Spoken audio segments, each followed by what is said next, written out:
எல்லா விஷயமும் எங்களுக்கு தான் இருக்குது.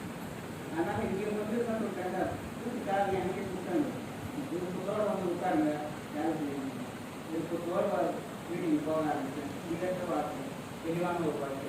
நிறைய பேர் கேட்பாங்க ஆஃபீஸில், சார் குடியார மீட்டிங் போக ஆரம்பிச்சேன். நான் போனேன்.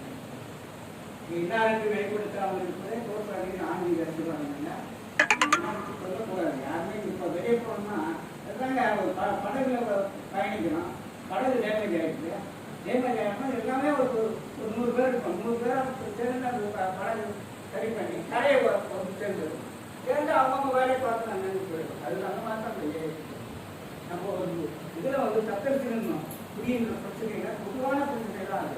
இந்த பிரச்சனைகளை தத்தெடுத்துக்கணும்னா வெளிவர முடியாத பிரச்சனைனா 100 பேராக சேர்ந்து இந்த வேலை செய்ய ஆரம்பித்தா நம்ம குடியிருந்த நிறைய வந்து வெளியே வர நல்லா இருக்கு. பாருங்க உண்மையாக நம்பர் அழகாக